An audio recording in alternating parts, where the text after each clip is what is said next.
And most importantly, I want to congratulate the great American patriots who flew those magnificent machines tonight, and all of the United States military on an operation the likes of which the world has not seen in many, many decades. Hopefully, we will no longer need their services in this capacity. I hope that's so. That was President Trump on Saturday night. You heard that speech right here on KCMO 95.7 FM just after 9 p.m. local time. And those B-2 bombers flying out of Whiteman Air Force Base right here in Missouri, going to Iran, completing the precision strike, and returning home to the Show Me State at about 6 p.m. last night. The governor of the state of Missouri, Mike Kehoe, is here on KCMO Talk Radio. Governor, on behalf of Missouri and on behalf of the men and women at Whiteman Air Force Base, what was your reaction to what happened over the weekend? Well, it's good to be on with you again, Pete. Thank you for having me on. I think you heard the Secretary say these are warriors. The men and women of the 509th stationed out of Whiteman did a fantastic job. And as you know, not just the pilots, it's the support crew. It's all the people around them who plan for these missions, and then they do execute them flawlessly. That's what training and having a well-trained military is all about. I'm super proud of them. I know I joined thousands of Missourians who feel the same way, hundreds of thousands of Missourians. So be proud of, our military, but an extra level of satisfaction that Whiteman and the 509th played the critical role that it did in delivering what we know is to be kept and get freedom and encourage peace in that region, which has been so upside down for so long. The president is not going to mess around. Come to the table and negotiate and figure out a way to get peace, or it won't be good. And so I'm super proud of those folks in Whiteman and the support team that supports all those pilots. The importance of Whiteman to obviously the Kansas City region, but the state of Missouri as a whole, how would you explain and quantify that, if you can, from not just a military perspective, but also from an economic perspective? Well, I can explain it from an economic perspective. It's not the perspective that you want to look at, but we definitely know what it is.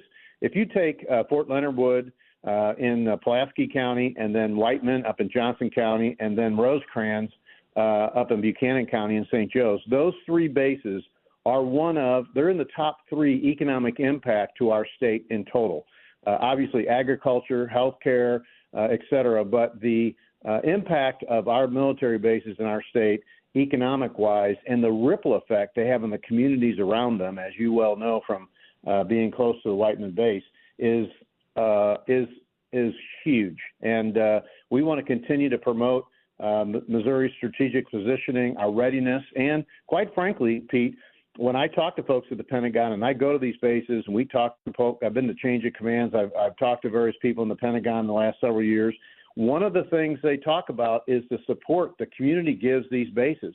The great education institutions, Knob Noster and Waynesville over at Fort Leonard Wood area are two of the best public schools in the state, and they love that for their servicemen and women and their child. They love children. They love the business community, which has a great civilian support system both at Whiteman and at Fort Leonard Wood and up at Rosecrans, really support the men and women who are stationed there. And the Pentagon definitely sees that, and they're grateful for the support the community gives, so we can never stop supporting those bases from a community perspective. You mentioned there, Governor Mike Kehoe, the strategic position of Missouri. Is it as simple as obviously the central location in the country, or what else is there that Missouri brings to the table from a strategic positioning that the Pentagon likes?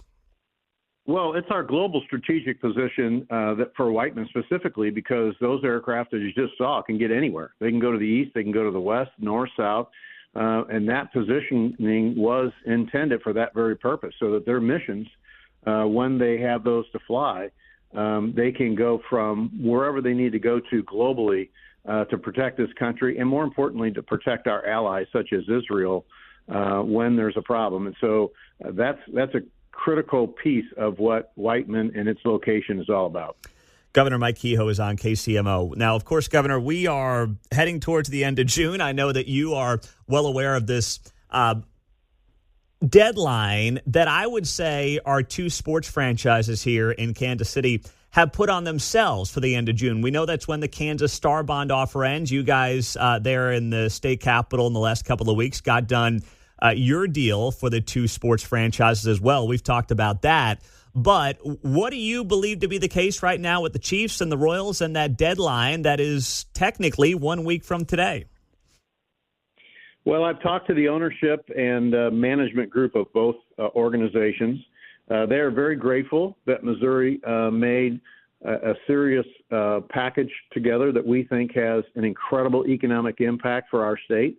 And I know they're trying to put the rest of the pieces of the puzzle together with the local municipalities that might be affected in some of these areas. And I know that they're taking our offer very seriously. And I can tell you that, and they've said this publicly on social media and other places, they're very appreciative of the state of Missouri taking the initial step to say, these are Missouri teams, they need to stay here. And as I've said on this show 100 times, Pete, it has to be a good return on investment for Missourians.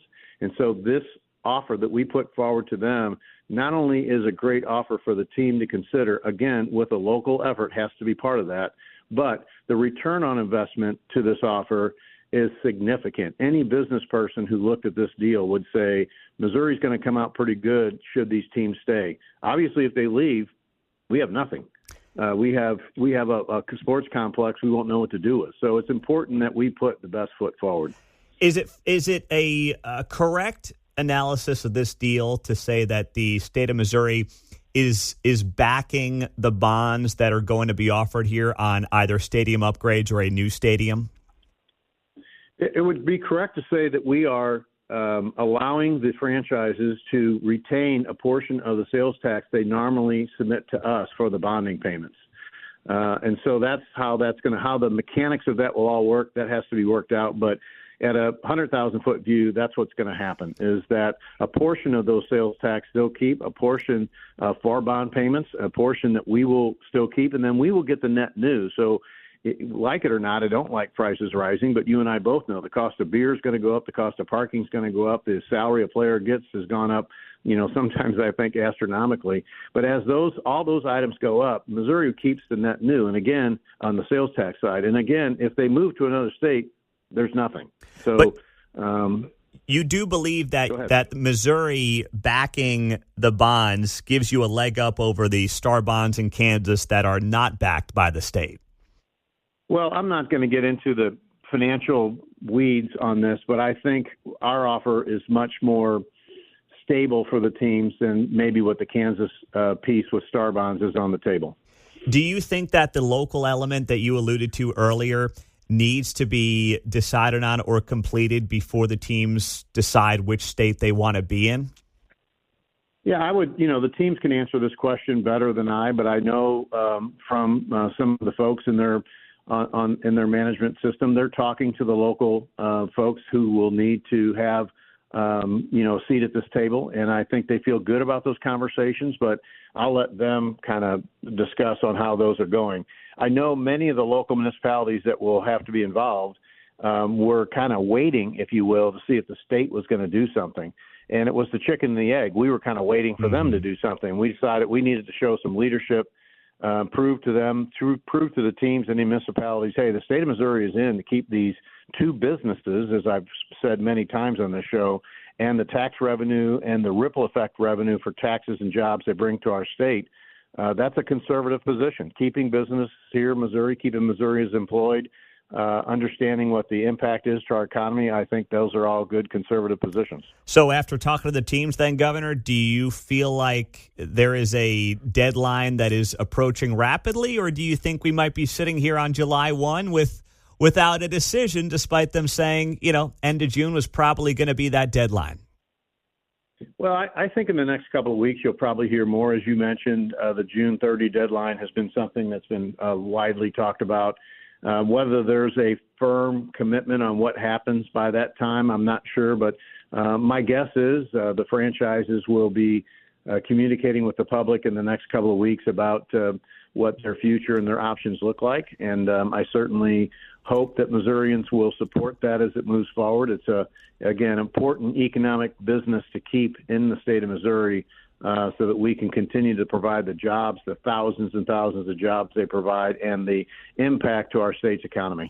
Well, we always appreciate your time, Governor. Thank you for joining us here on a busy Monday morning, and we'll be watching, obviously, to see what happens on that front. Thank you so much for the time.